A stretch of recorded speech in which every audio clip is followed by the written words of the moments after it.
Top dat jullie weer kijken en welkom bij deze hele lange excursievlog. Hey, we gaan vandaag naar Joe Hughes. Ja, dat is mooi hè. Als je die niet kent, dan moet je daar even opzoeken op YouTube. Maar ik denk dat iedereen die na vandaag wel kent. Dus laten we gauw gaan.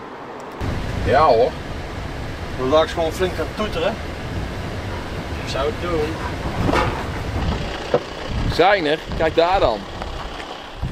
T72.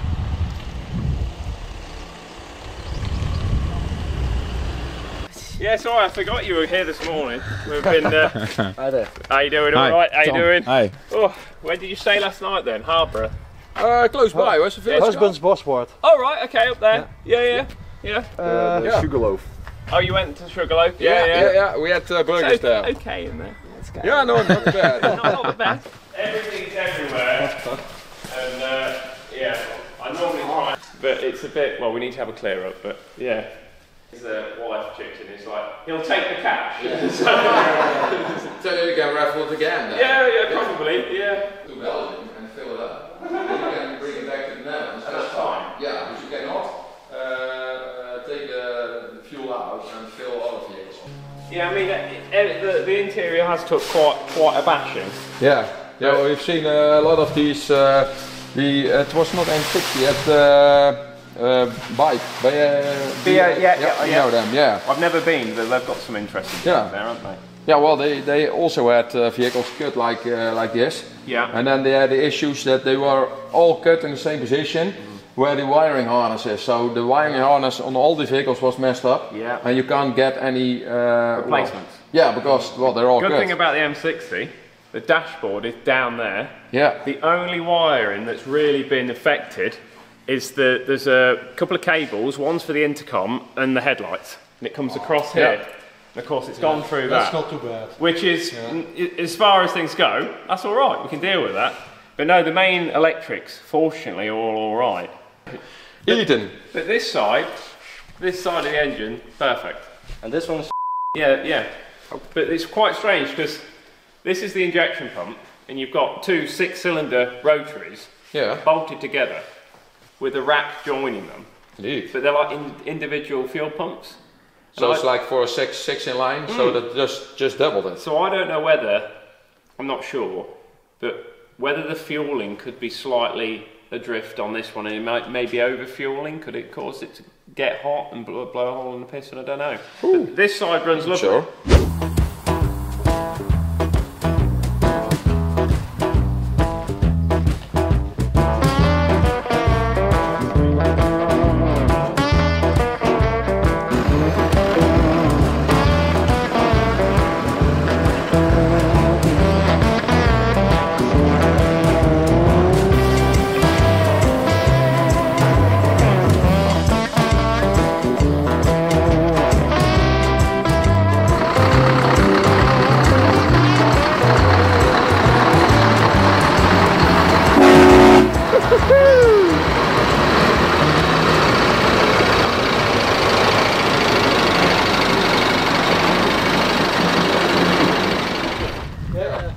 Even if it's for a vehicle we don't have, because you never know.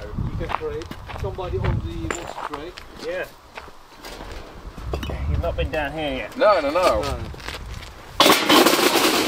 So this was just here, covered in dirt. just all of this was just over here in mud. Didn't know any of this was here.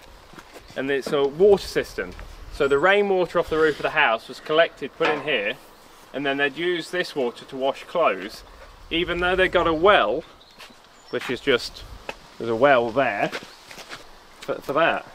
That's interesting. Yeah, you can cover it up again now. Yeah, now close it up. Close it up. Oh, there's water in there as well, of course. Yeah, with rainwater. We sucked all the water out, and then I got a tractor and a slurry tanker because there was like a load of silt. Yeah. And cleaned all the silt out. But I don't really know what to do with it. I need to make a proper manhole cover to stop the rain going in. Yeah. But so there were pillars, lovely ornate pillars all around. You see each square. Then in the middle here, there's a great big basin like a flower pot, great big, but with a water feature and loads of marbles. Oh. Glass marbles were in the basin, really fancy. And then there'd be two great big double doors, and you'd be in the main part of the building. Yeah. So you'd have put the coal down there, the boiler down here, and that would have been the heating for the whole house. This big boiler here. Yeah, yeah. And I had no idea that any of this was still here. And the glass house had another boiler in it, so they could they had pipes and stuff, so they could have exotic plants all year round. You know, really fancy stuff. And it was all doable because they could get the humidity right with these boilers. So they were way ahead of their time. The cost involved to do all this. Unbelievable. So, yeah, I can't believe how it ran with the engine in such a bad condition. But no, so it's pretty much stripped down at the minute. We're going to, I mean, we blasted it, but really we need to almost do it again. It's been that long. We just I've seen the blaster you used for that. Yeah. Trouble is, since then we've got so busy, and like we have to keep doing something different because like not everyone's interested in this. Yeah, yeah. Like We have so we have to jump around to so many different things, and then it just takes longer to do everything. Yeah, and especially if you don't have an engine, there's not like a goal to work on. Yeah. If you had the engine, if then the engine was ready, we could just go right. We've got everything we need, bang, and put it in. But you know, I want to fix the original engine, but that's going to take time. Yeah, yeah. And time is something that we don't really have. It was ran by someone that had no clue about tanks, and they just used it and used it and used it. Yeah. Never checked the oil, and then seized it. But of course, then you know when we bought it, oh no, I don't know anything about it. It just we stopped it one day. Yeah, It's just stopped one day. Yeah, I can see that. And I'm hoping to use. Well, my plan was to use the lower block because the journals and the crank is good. Yes. And then put the T34 Cylinder banks. and heads on this, and then the T34 sump on this. Yeah. Which would then hopefully I haven't looked into it really hard, but in my head that would convert the 55 engine into a 34 engine, because I just want it to to fit the vehicle how it fitted, without too much modification. Yeah, you don't want to modify the vehicle. Yeah, I know you can put a 55 engine in it. Everyone says, oh, just put the engine in, just put 55 in. I don't want to do that because I don't want to, like you say, I want to keep it original. Yeah. If I can. Yeah. So that was my plan with this. It was just to use the lower. Where's the other crankcase then? How is the water pump different? I believe there are the scavenger pumps for the oil by the T55, right? Yeah, and then that's there. Yeah. So the scavenger pump is still the same, maybe. But is that just blanked on this one, or there is no flange at all, maybe? I can't remember now because when we were doing it, it was fresh on I can just feel on this one. I think it should have something. I'm not sure if there's clearance to. I'm not sure.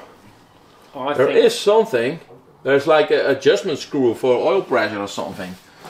There. I've got a feeling that when I studied it, when they were both next to each other, I couldn't use the 55 side. Yeah.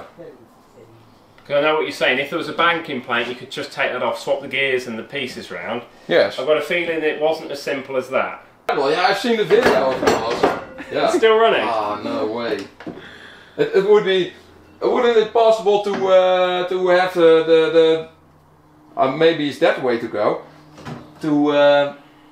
It's in such a bad condition. Ja, we hebben net even gekeken. Ik heb samen met Joe gekeken naar de motoren die hier liggen.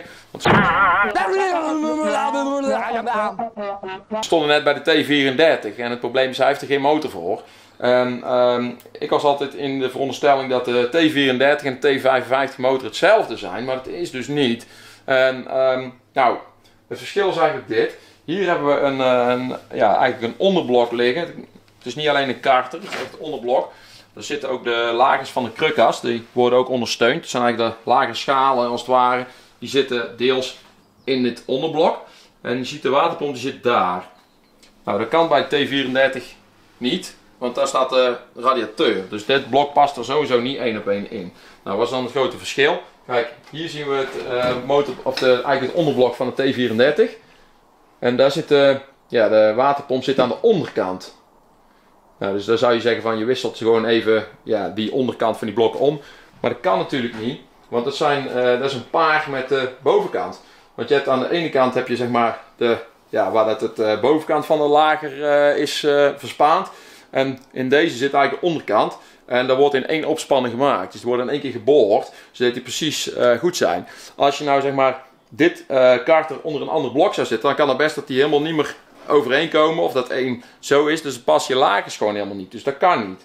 Nou, je kunt ook niet simpelweg die waterpomp ombouwen. Want er zit gewoon, daar zit geen flens voor. Dus dat is gewoon echt een totaal ander blok eigenlijk. Het is een klein verschil, maar het is een groot probleem. Dus hij zei ook van, je zou misschien een elektrische vloeistofpomp op kunnen zetten en deze gewoon kunnen met een plaat erop. Maar ja, goed. Dan zit je weer met een elektrische pomp natuurlijk. En dat is ook weer en niet origineel. En ook weer, als die niet doet, dan loopt je motor warm. Dan heb je gauw weer hetzelfde probleem natuurlijk. Dus het lijkt altijd simpel, maar toch, dan van die kleine stomme dingetjes, die zijn dan in één keer een groot probleem. En kunnen zorgen dat zo'n project ook al een langere tijd stil ligt. Dus, oké. We gaan even lunchen en dan zometeen gaan we nog naar een plek waar Joe nog meer voertuigen heeft staan. So we have morning off. Yeah, well, let's see how all get it. Maybe you should. Well, we start making YouTube videos. Yeah. About all the Crazy cars and all yeah, that, yeah. indeed. That's how it all started. I was explaining to Tim about that little car you made with the... Zo, lekker man. Ja, gewoon goed geluncht. En dan gaan we nou naar nog een hal. We go to the other Go to facility. the other facility now. Excellent. Okay, we'll follow you. We'll see you in a minute. Thank you. We'll stay with you. Oh! Nearly. Auto achter natuurlijk. This is my main vehicle as well. Admittedly, it is getting worse. Oh yes.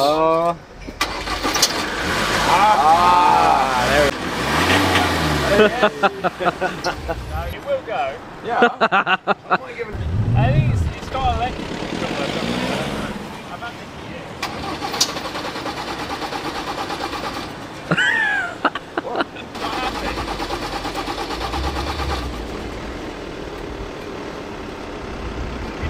Did this the other day at the pub. Zo. It has been dying. Denk het niet hoor. It has been dying for about 6 months now. Ah. You know mechanics, you know how we like to... To work We on our know own how vehicles. far we can push a vehicle before we have to mend it. Yeah. And I've reached the limit now. This is the limit and we're now going to have to mend it. Well, we have a gas. Are you there, Dave? Yes, mate, how are you? Yeah, well, I could be better. I was just driving under the train bridge in Harbour and my bloody van's just broke down. If I push it up to your yard, can I come and grab it later? Of course you can, you get it up there all right. Someone's towing me. Someone's towing me, so...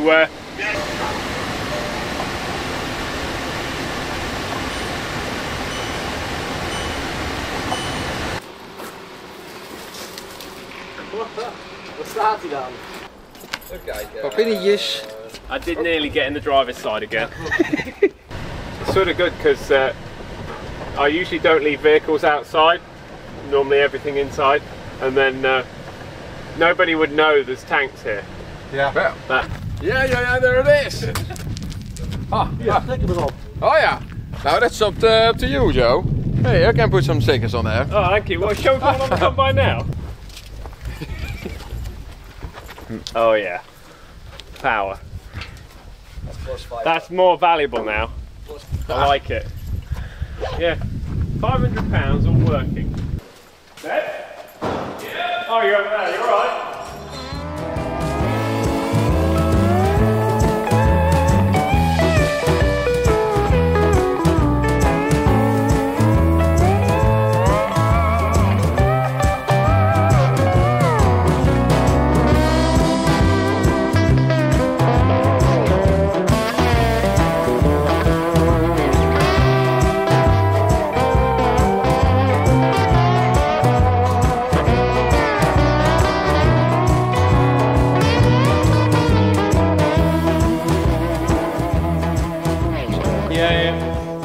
This is Seb. This is my cameraman. How are you? Hey. Rob. Hey. I think I've seen you online. That's possible. Yeah. There's a chance. Yeah, so this is the latest plan. You see, we're going to make this bracket that's going to fit on the back of the Chieftain. Yeah. Those holes there are cutouts for exhaust. and then we're going to fit the front linkage off a heavy-duty John Deere to the back. I'm going to try and use that hydraulic tail motor to do the hydraulics. It's only got to lift them rams. Might not be enough power, I don't know. They're usually quite powerful though, aren't they? Yeah, I think the pressure would do. It's only about the flow. Maybe it goes really slowly. Yeah, but it doesn't matter, does it? Well, yeah, with the time. Yeah. I don't really understand it. Oh, well, you see that's the pressure, that's the tank, that's the A and B port. And what you see is this is in the neutral position. Now, they are all blocked, see? So if you have your cylinder hooked up to A and B, the cylinder will still stay in position because the oil can't go anywhere. Yeah. Then if you operate these, so the coils, then the block will slide. So this block will move there, and then you see the arrows, and you can see from P goes to A, and B goes to T. So that's it. Yeah. So you only need one of these to work the function. Yeah. So you have your A and B ports, or well, probably these ones. Yeah. We'll have so what you want to do is just run this one to a T. Yeah. And go then to those rams. Yeah, to the bottom side. Yeah. And the other to the top. To the rod side. And then I'll have a second spool. Yeah, you can use for something else. Yeah. That can rotate the plough. Yeah. That's a different function. That was my plan. Yeah. Well, excellent. That will do. Yeah. Yeah. This is good. Yeah. That will work. Yeah, because at the minute, I mean, for the Antar, the ramps are manual, too heavy. Yeah. So I want to put rams on it, so when I'm finished with this project, I'm going to use this and fit it to the trailer so we've got hydraulic rams. Yeah. Make sure to have enough oil there. Yeah. Well, I could make a bigger tank for it. Let me that would be easy. Yeah. Got Seb's Mark 10 Berlin. The one in the far corner there, the Chieftain in the far corner, that's the Mark 11, similar to this. That belongs to a friend of mine, Richard Hunt. He's not here. There's a Mark III Chieftain that's got a bit of fuel trouble. That belongs to another. A lot of them in here are friends of mine. These two here are mine. The 405s, you know, we just partner with the Tank Museum. The Centurion Recovery in front, I bought that the other day. So that's a new toy. Really like that one. And then the Centurion Barv is like the vehicle we started with. Yeah. So I've seen the videos. First, and then what we got at the other farm that you've already seen, we've got the Chieftain Recovery on loan from the museum. We've got the Bridge Layer on loan from the museum. T72 that belongs to a friend of mine. Another Chieftain tank up there that was in the yard that belongs to Adam, part of our team. Building, like the cost of building one Chieftain would be £1 million, wouldn't it? Yeah. The cost, the labour, the welding, and then we just throw them away. It just seems such a waste of material. Well, it's even worse. I believe they pay to scrap them. Yeah. Instead of selling them to enthusiasts who like to restore vehicles and like to work on them. Yeah. And that way promote engineering. History. History. And that's why I like the tanks so much. I'm not interested, like I said to you before, I'm not interested in the killing and the war side of things. No. I'm interested in the engineering and how clever the engineering is. For each aspect of the tank, the engineering, when the final job, the engineering in the turret, you know, the turret ring on a Chieftain that's got to put up with 17 tons on it all the time. Like, it's crazy, isn't it? The figures, the weight. Yeah. And like, someone's had to think, right, we've got extreme weight and we've got to put it on this tiny race, you know, how are we going to do it? What's going to be strong enough? Can you imagine how many months they spent designing the right bearing for the turret ring, for instance, you know?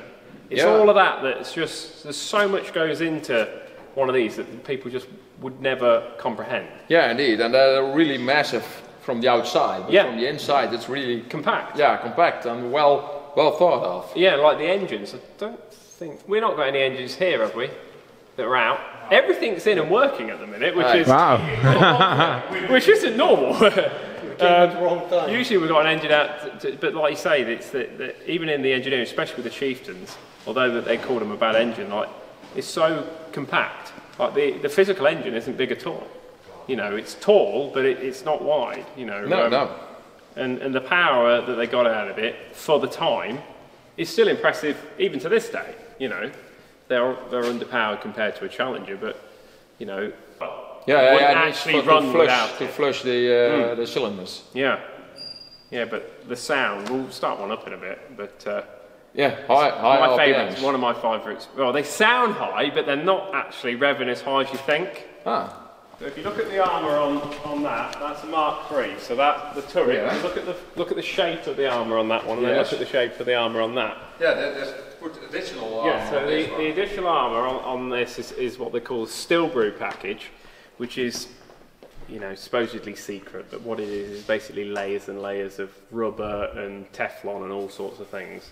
That's apparently still secret yet. We've had cheap for years. yeah. But that one doesn't have it. So that's how they originally were. And then they realised that actually the frontal armour of the turret wasn't really up to spec. And then they put this additional armour on, which you can see because that one's been sandblasted. It's bolted on.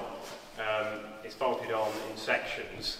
And then it's just, they put that textured paint over it. So that the sheet metal is original, but it is too well. That is just tin. It's literally tin, and it's to hide the secret armour. That we all know what it is because you can literally Google it. We've all got chieftains. There's no like armour police going around going, oh, you can't have that. Yeah, same with the leopards. We once saw the leopard ARV, and then they had the door open, and we wanted to film that, and they were no, you cannot film the door because that's secret. Yeah, but then you go on War Thunder, and you've got all the dimensions, you've got the type of armour. It took me 2 years to get all the correct paperwork to get it, you know, to say, look, they had to work out whose it was to make sure that they could give it away and whatever. And anyway, all that was done. And we made a video where we went onto the base, we picked the tank up, we recovered it, we took it away, we got all the photos with the army personnel. In fact, at the show we just went to, that regiment came and did like recruiting at the show. So like it was nice. They remember this tank sat outside their base for years. So we did a video collecting this, and I think the video is like we take a tank off an army base or something like that. Yeah, it's like on a little sandhill. That's it, yeah. And anyway, so got it all back, all legal, all letter-headed paperwork, all properly. And like I say, it took 2 years of paperwork, planning, health and safety plans, risk assessments. You know, we had to go through the, you know, they're like, oh well, there might be pipe work, and when the tank comes off the plinth, it could damage the pipe work. You name it, we had to go through everything, and we got it in the end. And put this video up, and I think, I don't know, it got quite a lot of views. And then a couple of months later, I get a phone call just going along in the car, and phone rings, I answer it, and it's blah blah blah. I'm from the military police. We believe you've stolen a tank off an army base. Right? And they're like, yeah. Yeah, we've been led to believe that you've taken a vehicle off an army base, and we're led to believe it's stolen. I said, right. I said, what vehicle is it? And they go, oh, it's Centurion. I said, strange. I've got a Chieftain off an army base recently, but not a Centurion. They're like, oh, it's a Chieftain then. I was like, so you don't know your tanks? And they're like, so you're ringing me up to say that I've stolen a vehicle and you haven't even got a clue about the vehicle it is I've stolen.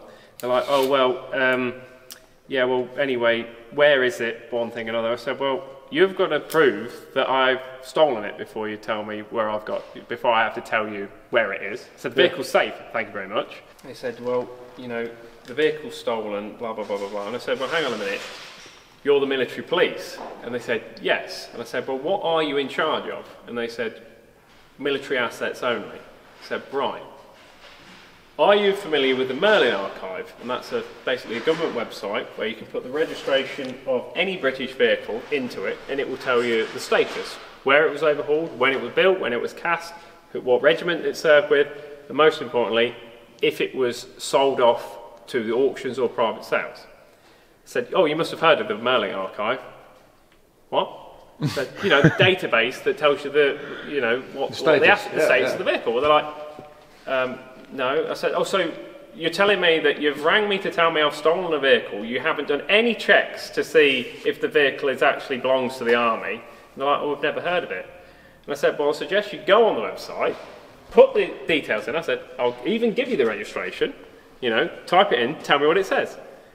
It was sold to Ludgershall Auctions, sold off at Ludgershall Auctions to the public in '93. Everyone can see that on the thing. And they're like, oh yeah, it was sold off in '93. I said, all right, So it's nothing to do with the MOD anymore. They're like, well, no.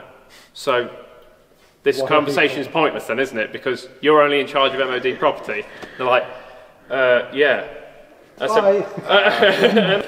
Iedereen is allemaal druk in gesprek, maar laten we even een rondje kijken nog, want er staan er echt een berg voertuigen binnen.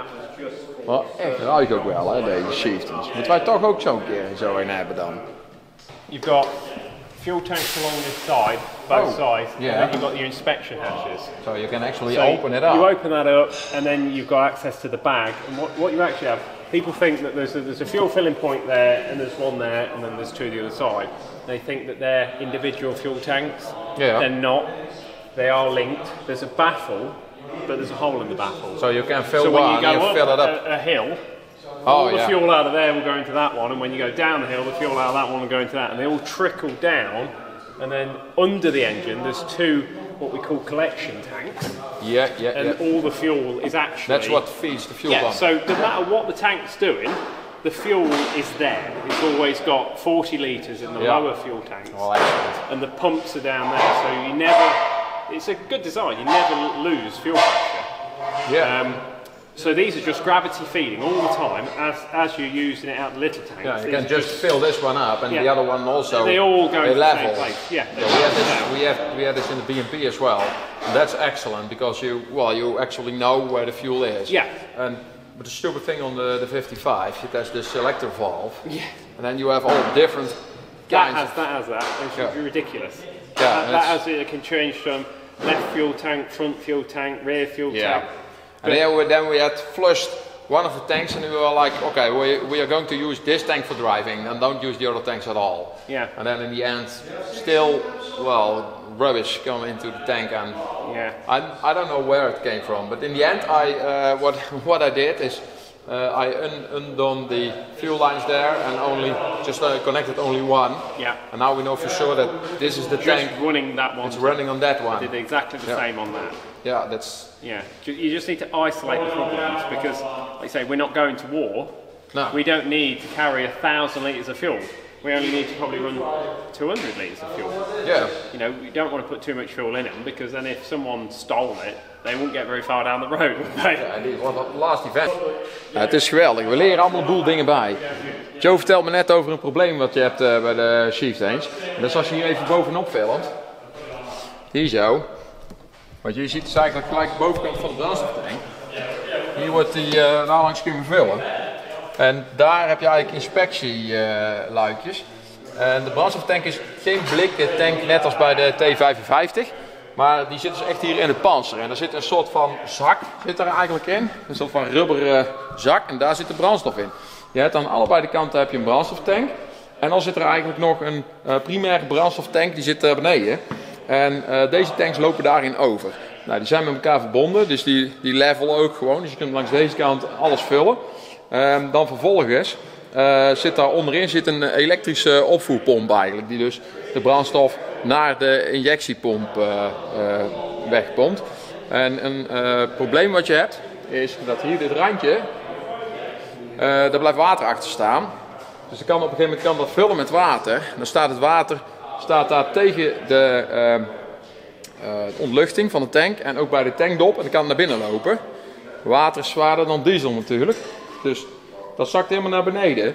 Die zakt daar in die onderste tank. En daar zit die pomp. En dan vervolgens gaat die pomp die gaat dus roesten en die roest er vast. En dat is dus een probleem. Dus als zo'n tank lang heeft buiten gestaan, die brandstofpomp die zit eigenlijk bijna altijd vast. Als je dan de stroom erop zet, nou, dan springen de zekeringen eruit. En dan komt het gewoon omdat die pompen geblokkeerd zitten. Dus, het is een interessant weetje zoiets. Die gaan we onthouden, wie weet. Misschien hebben we ooit nog een keer zo'n ding. Ik duik de camera overpakken. Yep, I got it. Pas op, Tom. Kijk hoe dichtbij dat ze hier ook staan. Ja, ik stapte er net overheen. Het is sowieso goed ingedeeld hier. Maar we moesten ons langs die kant moesten we echt tussendoor wringen daar zo. Dat past maar net. 65.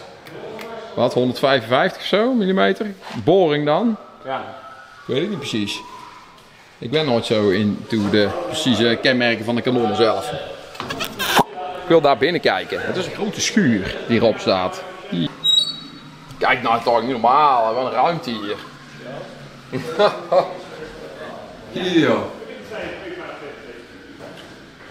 Dan moet een ervaring zijn om hier binnen te zijn als dat ding afgaat. Zo. Dan trillen je botten 10 seconden na, denk ik. Het is gek, want als je dan hier naar binnen staat, dan is dat in één keer helemaal niet zo ruim eigenlijk. Het is niet dat je echt hoog is of zo. Alleen het ding is natuurlijk, normaal gesproken is die ruimte daar helemaal benut. Want de mand die hangt natuurlijk in het onderstel normaal, maar dat is hier helemaal niet. Dus je hebt helemaal niet zoveel ruimte eigenlijk. Maar daaronder is echt super veel ruimte. Dat is gewoon één heel groot gat. Hier, kijk dan. Zie je?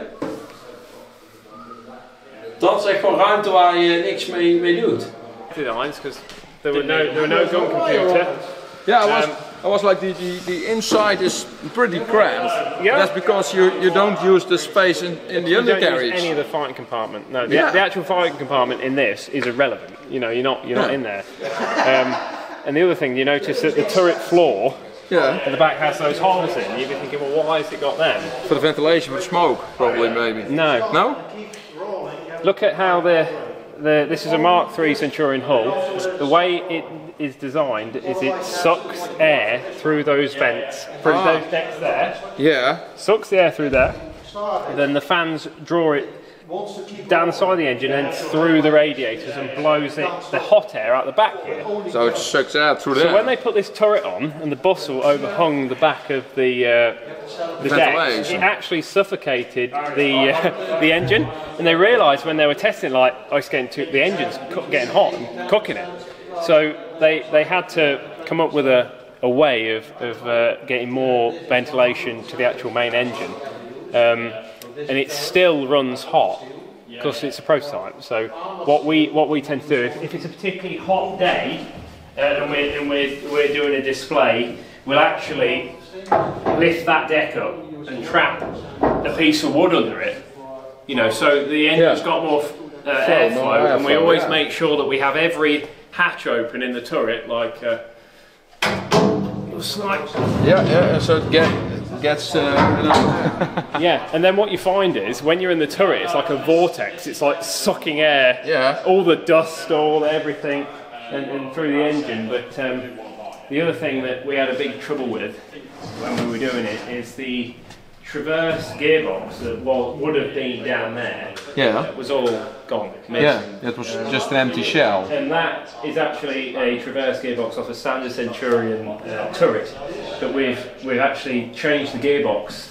We've bolted it and turned it round, and then made a bracket on the opposite side of the turret, because we weren't allowed to weld or modify the original turret. So we had to make it so whatever we did didn't interfere with the history of the turret. So we made our own bracket that didn't interfere, that used we made extra long turret bolts that held the turret ring on, and we used that to sandwich to our own bracket, and it now elevates, but it's annoying. So you traverse it over there, then you have to come around here and elevate the gun which is wrong, but without that, the balance, believe it or not, with this big gun, when you haven't got it in the cradle, you can just touch the barrel and the whole turret just turns round. But then of course the gun probably weighs 5 tonne, so when that's just flying around and there's nothing to stop it, when it like hits something, it's a lot of power. So we said to the museum, look, it's too dangerous to leave it how it is. So I said we're going to have to come up with something. So when we have to do any maintenance to the vehicle, we're going to have to turn the turret, aren't we? But it's dangerous, you see, because the moment you took it out of that gun crutch, it's just floating. You know, unless you're on perfectly level ground, and you can't stop it. No. I said to them, this is heavy. We've got to make it safe to actually be able to maintain the engine. I said, also, imagine if we were at a show, a tank fest or whatever, it breaks down. And it breaks down, and we need to mend it, or maybe there's a fire. We need to think of something. So that took a lot of head scratching, and of course, in fairness to the museum, they don't want us to weld stuff to it, which I understand.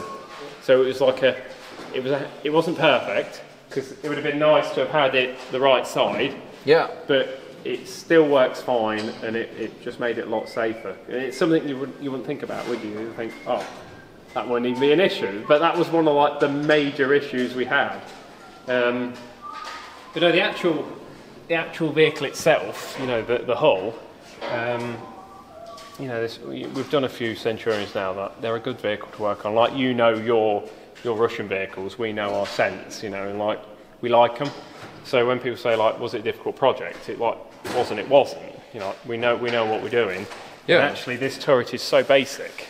Yeah. You know, it's just a big box. You know. Yeah, you just put it on top of it. Yeah, and it's then actually the gearbox there. That was. Yeah, that was a bit of an issue then. That was a bit of an issue, but the turret isn't even that heavy. So like. No. It's not even real armored. No. It's just container box. Which is quite good because that means that this is actually the fastest gun tank Centurion because it weighs, I'd say, probably 2 or 3 tons more than the Barb. I think the Barb's 40, and the Barb really is it's a fast Centurion. It's the lightest version of the Centurion, and that is a lot of fun to drive because you've got all that 600 horsepower and it really goes. And obviously we haven't raced this one if the Tank Museum's watching. No. But it does go. It does go incredibly well. You can't race. Yeah. History can't race. No. But no, it's quite powerful. But of course, you know, it was never really designed to ever be rushing into combat, was it? It was going to be right at the back, firing over the top of everything. More. Yeah. I mean, it's funny because, like, you see, you probably see we put periscopes in it. Yeah. They never actually finished it. Yeah, it was just you try and find a photo of it with the periscopes in the hole, you won't find them because they never got that far. They made all the brackets, but they never fitted them. So actually, you built it further than it. Technically, we've gone further than they did. Yeah. They stopped the project before it was needed, before it was finished. And apparently, the optics that would have been down that side there was actually the optics out of a German vehicle, out of a Tiger. Oh, so really? I don't know if that's true, and of course it was not in it when we came to do it. But we didn't want to replace everything. You know, a lot of the sponsors under the boxes, all of that's new because they rot out. So all of that's new, but that's original.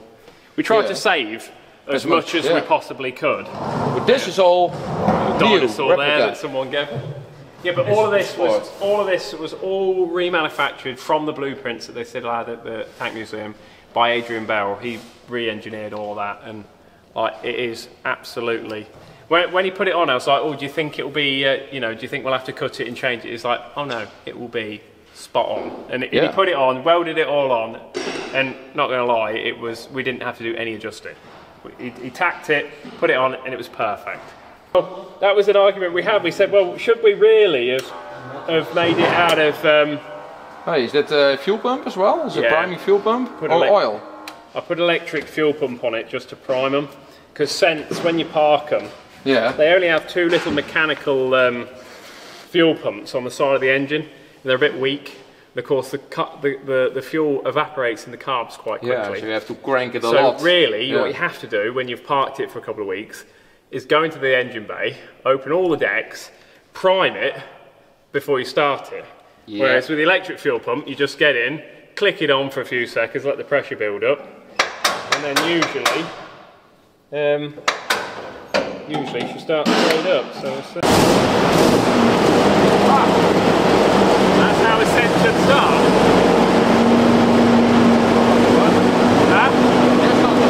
Yeah, that's how they all should be. But when you had here, can you feel the air drawing? Can you feel the fan? Yeah. Drawing it into the... So when you're driving it, the dust out the tracks, it's horrible to drive because it's sucking all the air. Yeah. Wait, I'm just going to let me foot off the clutch. It may move a little bit.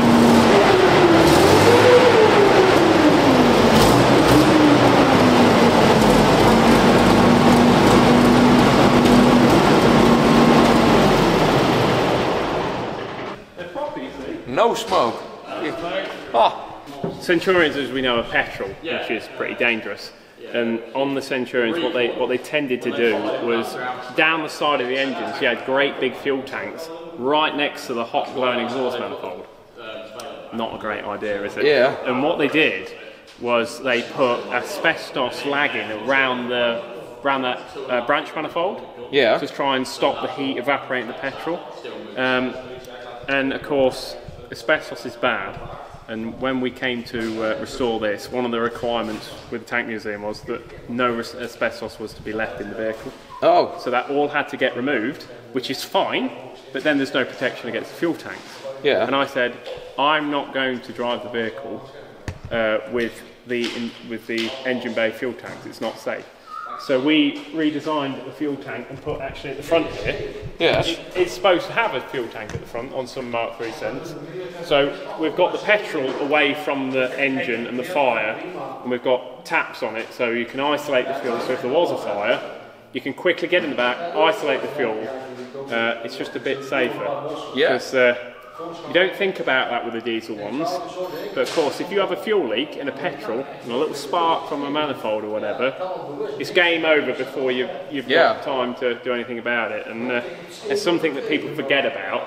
So we've tried to make them a bit safer, especially the ones that we use. I won't drive, I mean, when I bought that still has the fuel tanks either side the engine, and the first thing I did was isolate them, and I'm running the front fuel tank because I will not use the... No, too dangerous, far too dangerous. All right when it was brand new and all the insulation and the manifolds were all right, but the manifolds on Sense, they're just pushed together. There's like, because it's the exhaust manifolds. Yeah, they're just like in sections. Yeah. But they always blow, and they'll literally blow fire out of the gaps. So what you don't want is fire blowing at a fuel tank. Yeah, I'm not okay with that.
That's interesting. The 55 winch is actually just the power takeoff from the main engine. From the main engine? Yeah. Yeah. And the controls are really bad. Now on it's this, all like put it in gear, stuff like that. This is beautiful. You start that engine, and I know it's a bit, I need to service it. I think it's got two sets of points in it, and I haven't looked at it yet. I think one set's stuck together, so it's not quite running on all cylinders. But I haven't looked at that yet. But when it's running, you see that box down there. But it runs like a low RPM diesel engine almost. Yeah, inline Rolls-Royce inline 8, 8-cylinder inline, and then all you have is just that electric shuttle.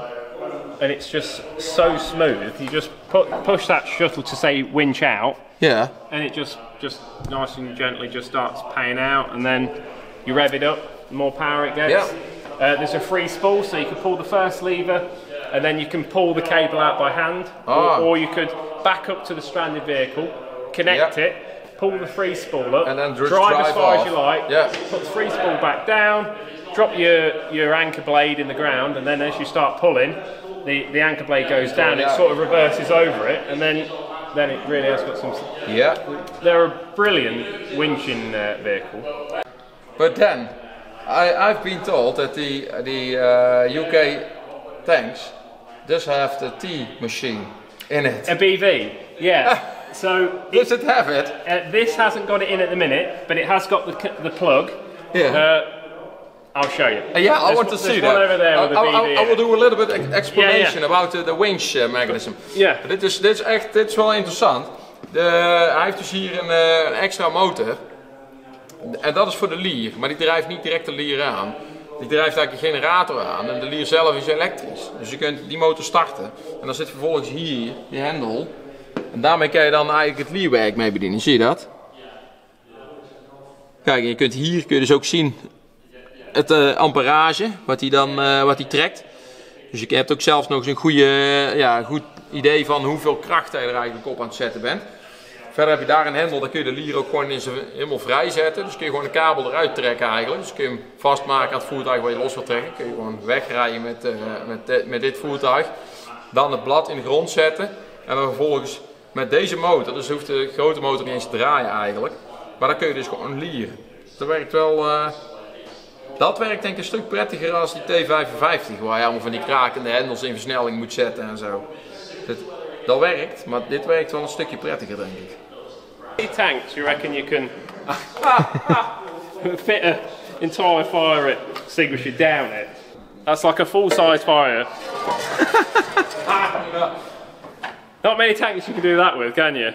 Let's show you a kettle. The tea machine. The tea machine. Yeah. Actually, it's really great to have this. Yeah, well, it's if you're in better conditions. Not only for the tea, you know, you've got ready-made meals, so you can you eat from it. Everyone eats from that. That is the cooker. Yeah. So the kettle, the cooker, the microwave, the waterkoker, the boiling vessel. Yeah. Which is the rangefinder. Whereas if you look at a Mark 10, for instance, you've got a big box on that side, which is a searchlight. You don't have a searchlight on a Mark 11. You have your laser TOGS system. Yeah, that's like infrared searchlight then.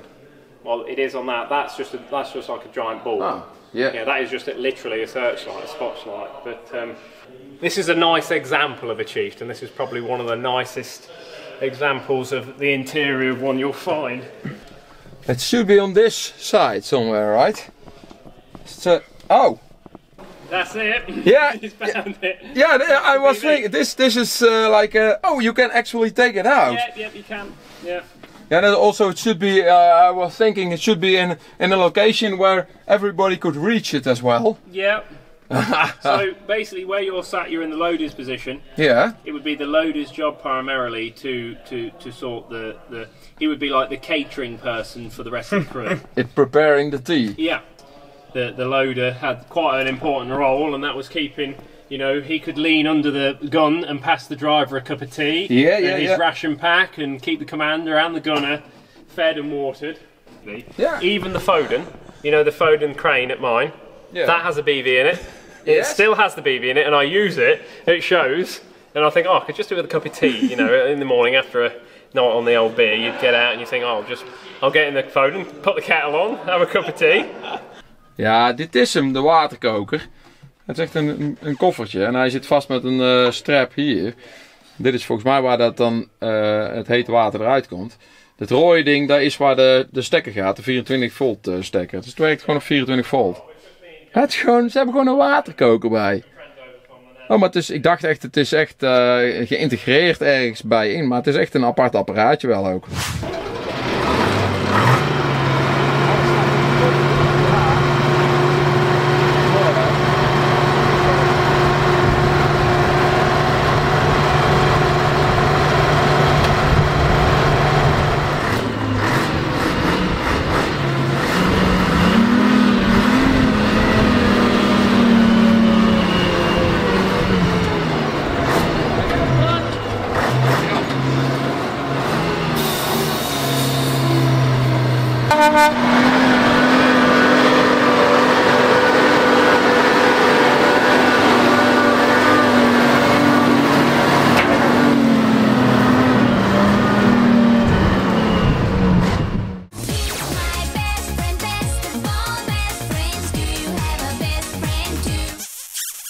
Zijn we weer, even gegeten. Dus even kijken hier hoe het hier opschiet ondertussen. Het meisje gaat klaar joh. Nou. Hey, let's go.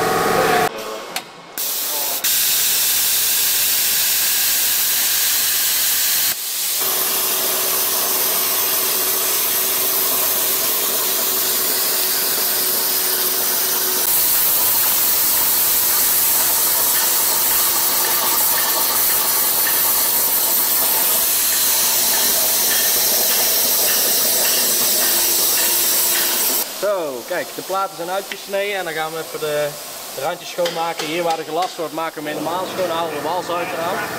En dan komt het helemaal goed.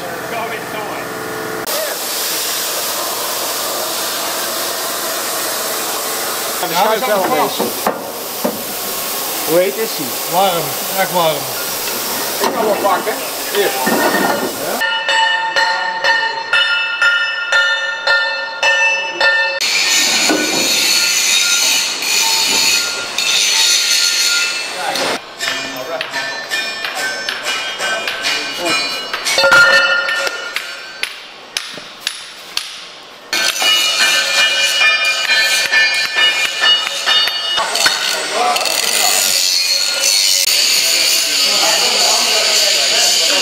Ja, mooi. Lekker man, drankje erbij. Dit is geweldig. Het is net als vroeger. Niemand heeft een veiligheidsbril, een biertje erbij en toffe dingen maken. Vind ik fijn. Veiligheidsbril. Ik heb toch een veiligheidsbril op, joh? Nou, ik heb de eerste rolgolf in elkaar gelast. Zo had ik niet eens een laskaf, geloof ik. Dat ik met zo'n plastic masker. Omdat je er zo uitziet. Nou, ja, en in een korte broek. Nee, jij dan. Ja, hey, hallo.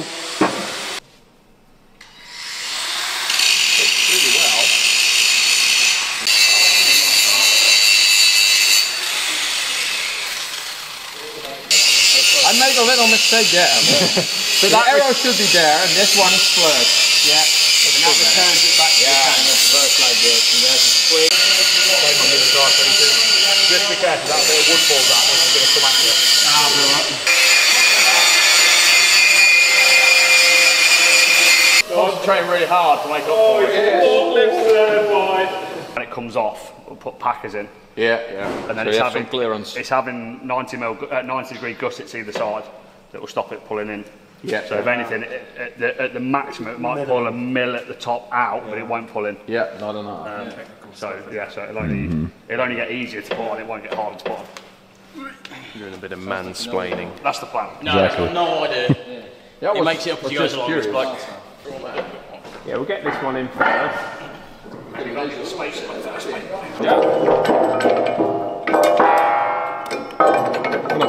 Ja. Perfect. Ja, die andere. Ja, zet hem ertussen. Ah, dan moeten we meer even Moet de pin misschien even een beetje eruit of wacht? Die plaat is gewoon nog achter. Ja, hier, daar hebben we hem al. Ja, wacht, ik trek die af. Ken je die? Ja, ja, ik trek hem met de lijmtang er wat tegenaan. ja. Lijmtang is ver maar naar beneden, Tom. Er zitten ringen bij. Tiny bit. It's almost there. It was an expensive plate, right? That piece of steel was just over £1,000. Yeah. And it's hardened. I could have got a slightly cheaper version, a lesser grade of steel, but we've gone for a better grade. Like steel 52 instead of 37. What was it? Yeah, just the old 52. High, it'll hit the back of the tank. Ja. But why? I mean, it's alright if you see that thing, right? It could be. Why could it not be on the other side? Because you More don't want someone clean. to smack it to start with. I think you go there, Joe. Yeah, it's more clean if it's behind the plate. Yes, it's late. Yeah. Working late. The plow is not attached yet to the. But we're getting there. Yeah, of course. We're close. And if people want to see it, they should check out your YouTube channel. I think everybody knows about you, but for the ones who don't, Mr. Hughes on YouTube. Thank you. Yeah, that would be excellent. I'm really looking forward to see this happening. Do you think it's going to work? Yeah, Do you think we're going to plow power? with it? Yeah? But I think it will mess up the field, but it will make a great video. The field doesn't matter. Oh no, the field will be great. It's not our field. But you're combining it at first. Yeah, we're going to combine it first, so it'll be all right while we do that, and then I'm going to bale it, and then we're ploughing. Then we're ploughing. Well, I'm looking Well, forward. we are planning to corn cart with this one. So so we're going to put the that trailer on this one. So when we're combining and it's full, Yeah. this one's going to come along and then into the trailer. So that's actually an Yeah, attachment. That's you made a for that. NATO attachment to tow a trailer. It's actually for towing a what's it called? It's called a Viper trailer. A Viper trailer, which is a trailer that's got like tracks on that fires like a missile, which is attached to a big coil of rope, which is explosive. it fires a missile, it lands on the minefield, and then detonates and clears the minefield. Yeah. So we can't blow anything up, but we're going to use that trailer to cart the corn. Oh, excellent. But you don't have the trailer with the tracks, right? Yeah. Oh, you have that as well? That's what we're going to use. No we're just not way. going to blow the field up. Oh, well. Yeah. Well, I'm looking forward to it. So, yeah, we had a really great day. Yeah, thank you for coming down. Yeah, well, it was excellent. You have a lot of vehicles. It's just unbelievable. Yeah, a lot of headaches. Each vehicle's got problems. Yeah. They've got a massive list of things to do. Yeah, but if they don't have issues, you won't have anything. I won't have a job, would I? Yeah, indeed. Yeah. I'd have to go back. Or you have to, I'd have to make things up. modify them. Yeah. So that's interesting too. Yeah. Yeah, we start modifying stuff like cars and do ridiculous things with them, and then we also start restoring tanks, but we did not combine it yet. Whereas we're doing the opposite. We started restoring tanks. Now we're doing ridiculous stuff. Yeah. Well, this is nice. It's just a reverse. Yeah. So if you have good ideas for ridiculous things with tanks, then just put them in the comments below. Yes. Oh, excellent. Hey Joe, I would thank you for your hospitality. No, thank you for coming the guide down. around. Yeah, and excellent. your team. And I know for sure we'll meet again. Yeah, definitely. Well, we'll try and get over and visit you. That would be excellent. Yeah, that'd be cool. Definitely. Okay, well, excellent. And that's the end of our video, I think. So, you're going to have to tell me. Bedankt. Voor het kijken. En tot de volgende. Excellent. Hey.